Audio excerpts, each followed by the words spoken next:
모두들 추석 잘 보내셨습니까? 추석 연휴가 끝난 새로운 한 주가 시작되는 월요일입니다. 마당에서 에밀 아잘의 자기 앞의 생을 읽습니다. 무엇보다도 내가 가장 먼저 해야 할 말은 우리가 7층까지 걸어서 올라가야만 하는 아파트에 살고 있었다는 사실이다. 그것은 육중한 몸무게를 오직 2다리로만 지탱하며 살아가는 로자 부인에게는 정말 괴로운 일이 아닐 수 없었다. 그러나 그런 일쯤은 수많은 걱정과 괴로운 일에 파묻혀 살아온 그 부인에게는 이미 몸에 익은 힘겨운 일상생활의 일부분이 되어버렸다. 그 부인은 언제나 자신의 그런 고통스러운 일을 우리에게만 넋두리 할 뿐이고 다른 곳에서는 절대로 말하는 법이 없었다. 그것은 그녀 역시 유태인이기 때문이었다. 그녀의 건강 상태도 좋은 편은 아니었다. 그러나 무엇보다도 하고 싶은 말은 내 생각에는 그녀가 적어도 엘리베이터 하나쯤 있는 곳에서 살만한 자격을 갖춘 여자라는 것이다. 내가 처음으로 로자 부인을 알게 된 것은 3살쯤 되었을 때였다. 하기야 그 이전의 일은 누구도 잘 기억할 수 없는 것이고 누구든 아무런 생각 없이 살아가는 시기가 아닌가. 더러 잊어버린 기억들도 있지만 아무튼 나는 서너 살 때부터 생각을 하기 시작했다. 그 당시 우리가 살던 멜빌에는 다른 유태인들과 아랍인들 그리고 흑인들이 함께 살고 있었다.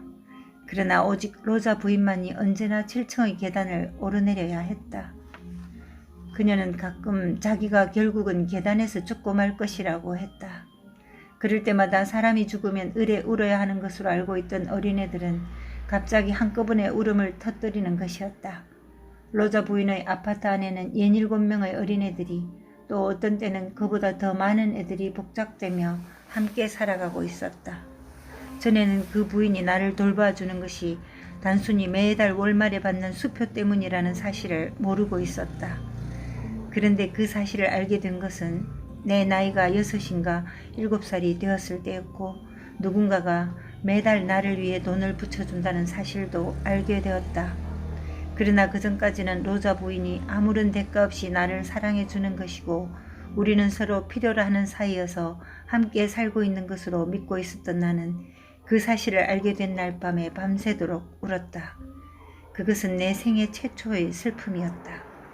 로자 부인은 내가 그처럼 큰 슬픔에 빠져 있는 것을 잘 이해하는 것 같았다. 그래서 그녀는 나에게 이해시켜 주기를 가족이란 아무런 의미도 없는 거야.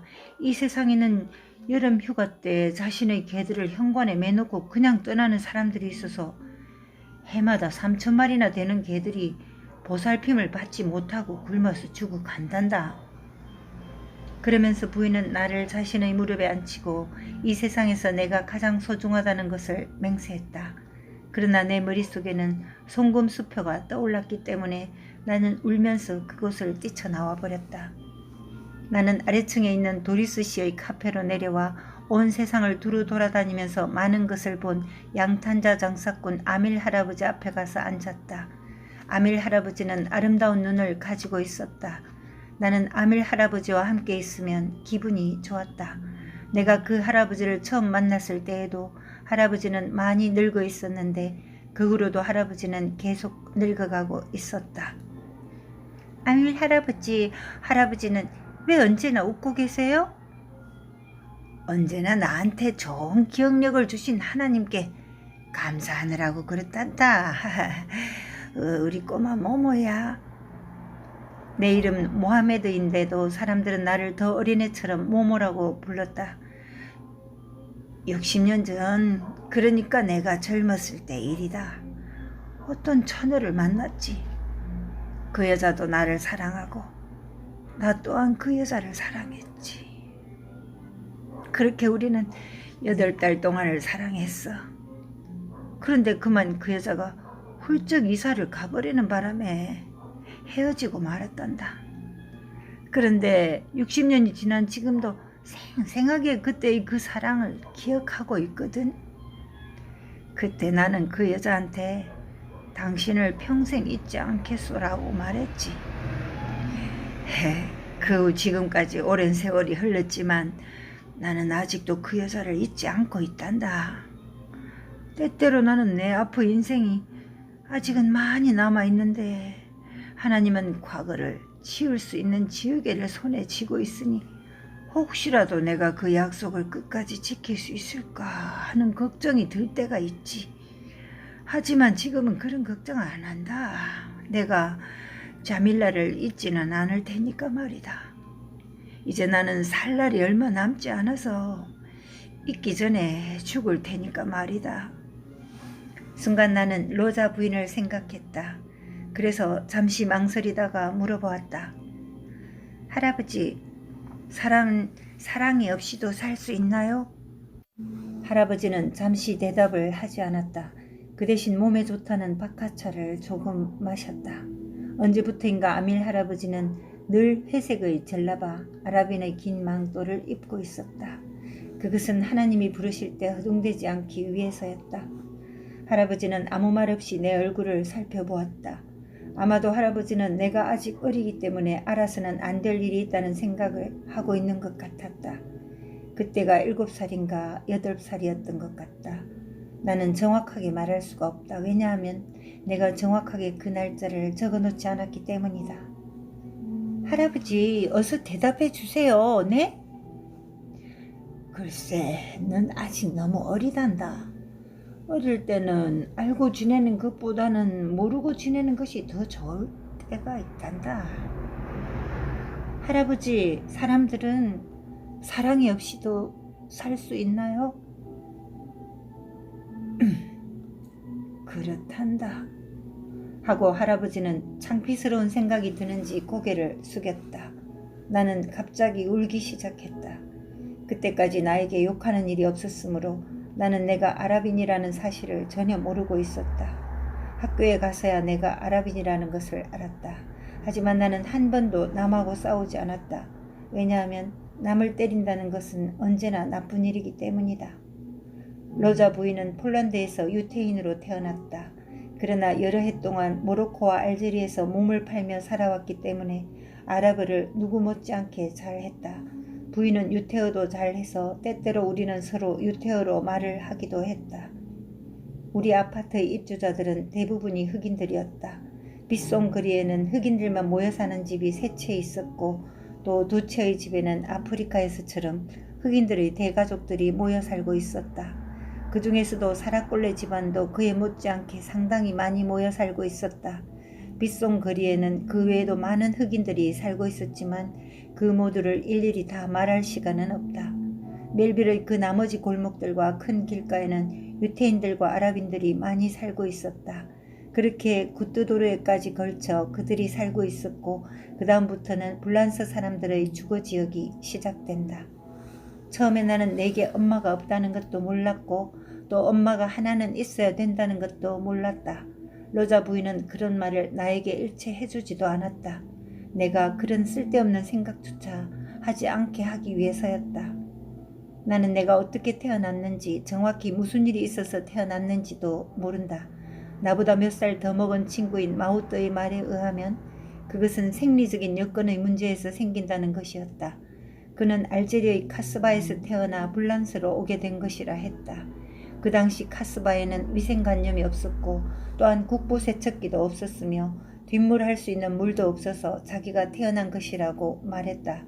그는 이 모든 것을 그의 아버지가 변명삼아 이야기해 주어서 알았으며 또한 결코 다른 나쁜 의도에서 그런 것이 아니라는 것을 아버지가 맹세했다는 것이었다.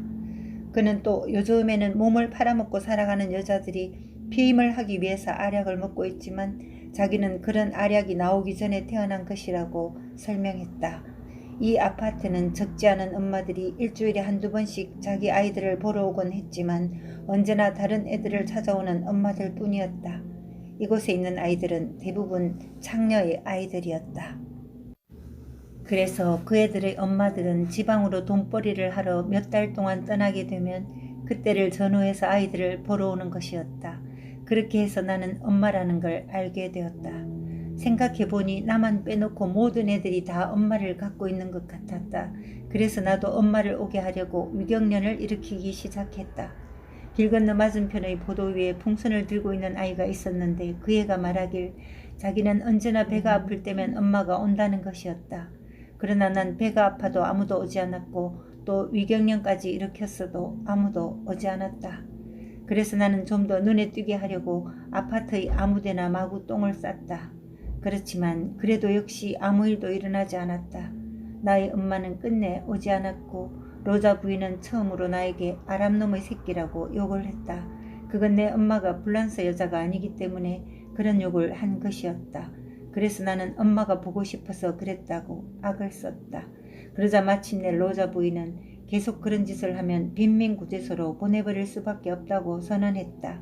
그곳은 아이들에게는 상당히 겁이 나는 곳이기 때문에 나는 두려운 생각이 들었다. 하지만 결심을 했기 때문에 계속 아무데고 똥을 싸댔다.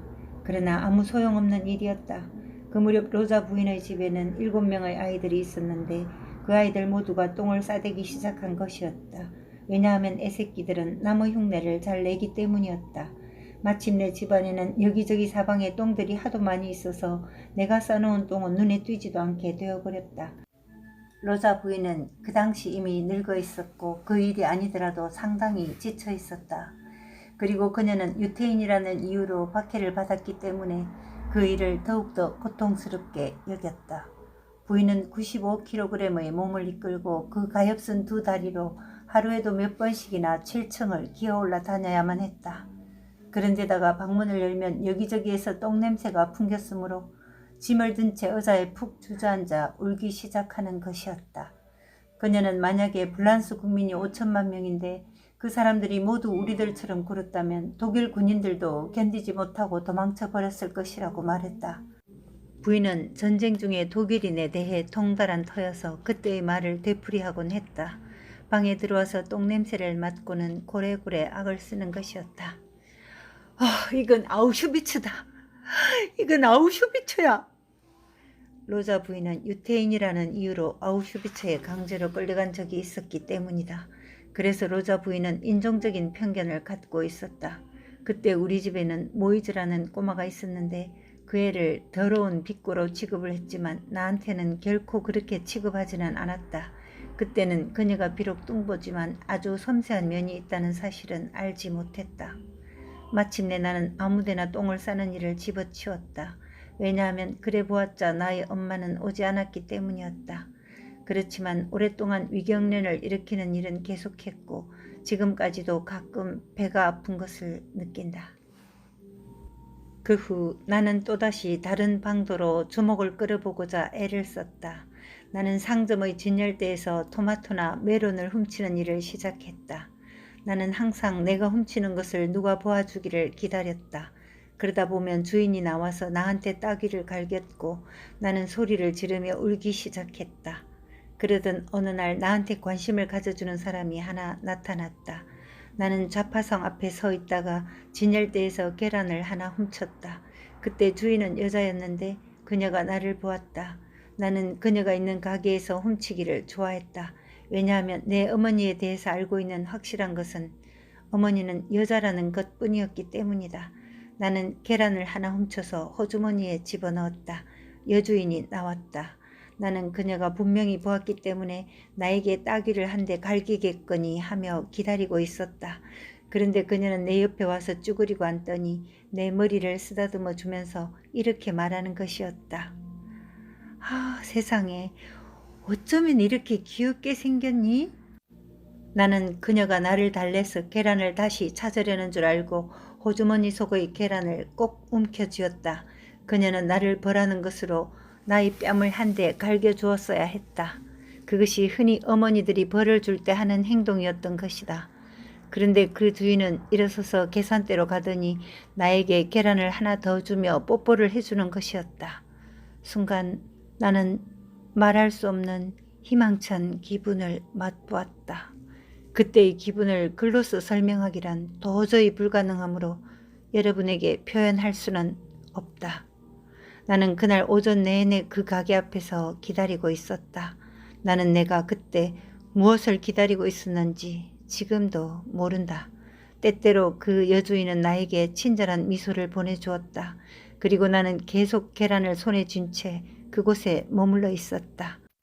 그때 나는 6살쯤 되었을 때인데 마치 전 생애가 거기 걸려 있는 것처럼 계란을 하나 손에 꼭 쥐고 있었다. 나는 집으로 돌아왔다. 그리고 그날은 온종일 배가 아팠다. 오래전에 읽었던 책인데 다시 읽고 있는데요. 여전히 슬프네요. 이 책은 1990년 이가 출판사에서 출판한 책입니다. 뭐 여러 출판사에서, 명작이니까 여러 출판사에서 나와 있고요. 오래된 노란 낡은 빛바랜 책에서 읽어드렸습니다. 남은 부분을 더 읽어보실 분도 있으시겠죠?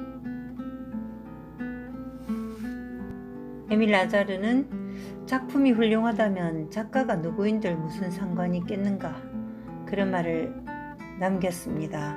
실제로 그는 로맨가리라는 이름으로 콩쿠르상을 수상한 바 있는데요. 다시 에밀 아자르라는 여자 이름으로 이 자기 앞의 생을 발표했습니다. 그래서 또 콩쿠르상 수상자가 됐지만 그 상을 거절합니다. 그리고 그는 권총으로 자살합니다. 왜 그랬을까? 라고 추측해 볼 때 그가 쓴 여러 책들 속에서 다 짐작이 되지만 특히 이 자기 앞의 생에서 그가 얼마나 어렵게 아프게 성장했는지를 추측해 볼 수가 있고, 그 어린 날의 상처는 평생 채워지지 않는 그런 생에 대한 의지를 꺾어버리는 그런 것이었을까요? 로맨가리 에밀 아자르, 자기 앞의 생이었습니다.